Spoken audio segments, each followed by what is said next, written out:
నమస్తే. ఇన్నాళ్ళు నన్ను సపోర్ట్ చేస్తూ, ఎంకరేజ్ చేస్తూ మీ ప్రేమని నాకు అందిస్తున్న ప్రతి ఒక్కరికి కృతజ్ఞతలు.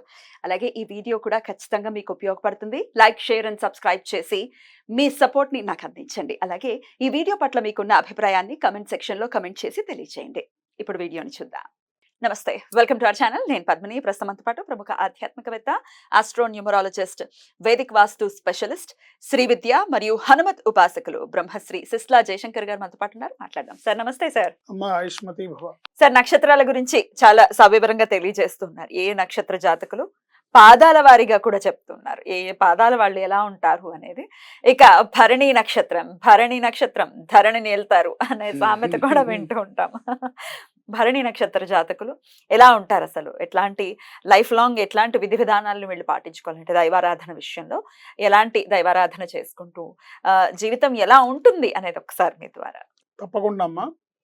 భరణి నక్షత్రం వాళ్ళు శుక్రుడు అధిపతి. వీళ్ళు శాంతాత్ములు,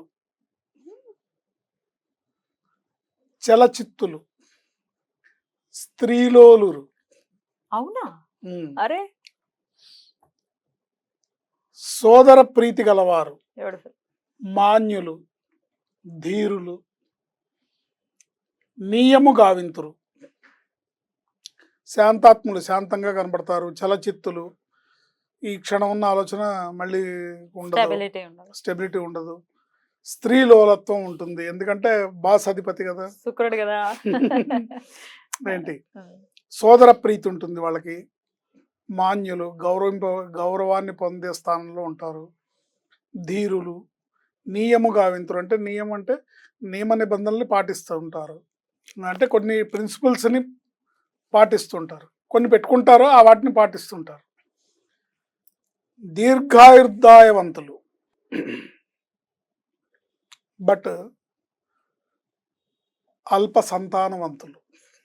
ఇప్పుడు మనం కొంతమందిని చూస్తుంటాం, వాళ్ళకి 80 ఏళ్ళు వచ్చేసినాయి కానీ వీళ్ళకి పిల్లలు లేరు, పిల్లలు పుట్టిపోయారను, వీళ్ళకి ఎవరు ఆధారం లేరు అనేటి వాళ్ళు చూస్తుంటాం. సో ఆ అర్థం వస్తుంది అనమాట. వీళ్ళకి దీర్ఘాయుత్వం ఉంటుంది కానీ అల్ప సంతానవంతులు. ఊహాలోకాల్లో విహరిస్తారు, శ్రమకు ఇష్టపడరు. తమ ప్రమేయం లేకుండా ఫలితాన్ని పొందుట కొరకు ఇతరుల మీద ఆధారపడతారు. పొగడ్తలంటే ఇష్టం. దీంట్లో ఆడవాళ్ళకి తొలి కోపం ఎక్కువ, అంటే చిర్రని కోపం వస్తుంది అంటామే. భరణి నక్షత్రం గల ఆడవాళ్ళకి ఆ లక్షణం ఉంటుంది. అంటే ముక్కు మీద కోపం అంటామే, అది మళ్ళీ తొందరగా తగ్గిపోతుంది. పాల పొంగు లాంటిది అది ఆ కోపం. ప్రతి దాంట్లో తమ ఆధిక్యతను ప్రదర్శించాలన్న తాపత్రయం ఎక్కువ. ఇవి జనరల్గా భరణి నక్షత్రం వాళ్ళకు ఉండే లక్షణాలు. దీంట్లో 1వ పాదం వాళ్ళ లక్షణాలని మనం సపరేట్గా చూస్తే బలవంతులు, విచక్షణావంతులు, శత్రుజయముండును, తమ అభిమతానికి విరుద్ధంగా ఏది జరిగినా సహించలేరు, వేచి చూచే ధోరణి అవలంబించాలని అనుకుంటూనే తొందరపాటుతనాన్ని ప్రదర్శిస్తారు. తమ లోపాలు బహిర్గతం కావడానికి ఇష్టపడరు, కనబడకుండా సాధిస్తారు. అంటే నల్లిలాగా కుడతారు. రక్తం తాగడమే. అమ్మ బాబోయ్. ఇవి జనరల్గా 1వ పాదం వాళ్ళకు ఉంటాయి. 2వ పాదం వాళ్ళకి కీర్తివంతులు, మేధావులు, విషయాసక్తులు, ఉదారులు, అనవసర విషయాలకు సంబంధించిన తెలివితేటలు అధికం. అనవసరమైన విషయాలు తెలివితేటలు అధికం. అనవసరమైన విషయాలకి తెలివితేటలు అధికం. ఉపయోగపడవు. సినిమా నాలెడ్జ్, కలెక్షన్స్ నాలెడ్జ్ ఏంటి. వారు అనుకున్న కోరికలు నెరవేర్చుకున్నట్టుకు ఎటువంటి ప్రయత్నమైనా చేస్తారు. మొండితనం అంతా తమ మీదుగానే, అంటే వ్యవహారం అంతా నా మీదుగా జరగాలనే ఆకాంక్ష ఎక్కువ, దానికి మొండిపట్టు ఎక్కువ ఉంటుంది వాళ్ళకి. లైమ్ లైట్ లో ఉండాలి, ఎప్పుడు నేను లైమ్ లైట్ లో ఉండాలి, నా ద్వారా జరగాలి, నాకు ప్రయారిటీ తగ్గకూడదు, నా ప్రయారిటీ ఉండాలి, నా ప్రెజెన్స్ అక్కడ నేను నిరూపించుకోవాలి. ఈ తత్వం ఎక్కువగా ఉంటుంది. ఇక 3వ పాదం వాళ్ళని చూస్తే అల్ప కోపం గలవారు, బలవంతులు, ఊహాలోకంలో ఊహాలోక విహారం, తద్భిన్నంగా దేన్ని సహించలేరు. అంటే వాళ్ళు ఒక ఊహాలోకంలో ఉంటారు, అందుకు భిన్నంగా జరిగితే సహించలేరు. ఓకే. వాస్తవానికి భిన్నంగా ఎప్పుడూ ఆలోచన ధోరణి ఉంటుంది. ఇది 3వ పాదం వల్ల లక్షణం. అంటే వాస్తవానికి భిన్నంగా ఊహాలోకాల్లో విహరిస్తుంటారు.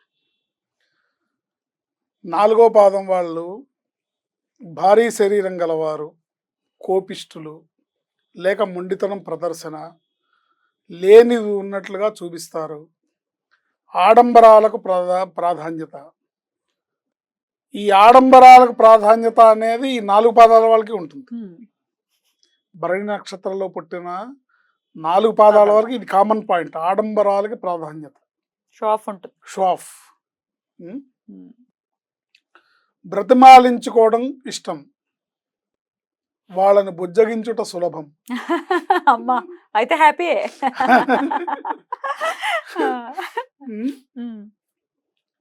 ప్రదర్శనకే ప్రాముఖ్యం.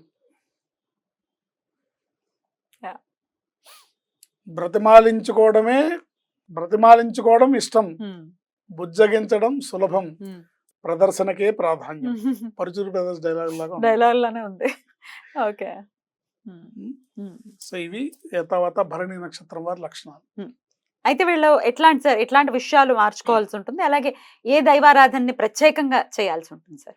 వీళ్ళు మార్చుకోవాల్సిన విషయం ఏంటంటే, ఒకసారి జాతకం చూపించుకొని ఈ షో ఆఫ్ అనేదాన్ని, మొండితనం అనేదాన్ని, ఊహాల్లో విహరించడం అనేదాన్ని తగ్గించుకొని వాళ్ళు వాస్తవాన్ని గ్రహించి వాస్తవానికి దగ్గరగా వాళ్ళ ఆలోచనల్ని, అంటే నక్షత్ర లక్షణాలు లేకపోయినా ఆలోచనల్ని తీసుకొని వచ్చి వాళ్ళు వ్యవహార తీరు చేస్తే మీరు అన్నట్టుగా భరణి నక్షత్రం వాళ్ళు ధరణిని వెళ్తారు.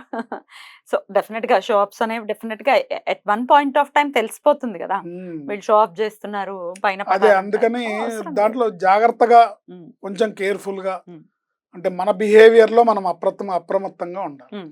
ఉన్నట్టయితే బాగుంటుంది. అలాగే ఏ దైవారాధన జీవితాంతం చేసుకోవాలి సార్? శ్రీ మహాలక్ష్మి. వీళ్ళు శ్రీ మహాలక్ష్మిని ఆరాధించినట్టయితే తప్పకుండా శ్రీం శ్రీయై నమః అనే మంత్రాన్ని జపించుకుంటూ శ్రీ మహాలక్ష్మిని ఆరాధిస్తూ, ముఖ్యంగా మగవాళ్ళు భార్యల్ని, ఆడవాళ్ళు భర్తల్ని మనసు నొప్పించకుండా ప్రేమగా చూసుకుంటే వీళ్ళకి సక్సెస్ బాగుంటుంది.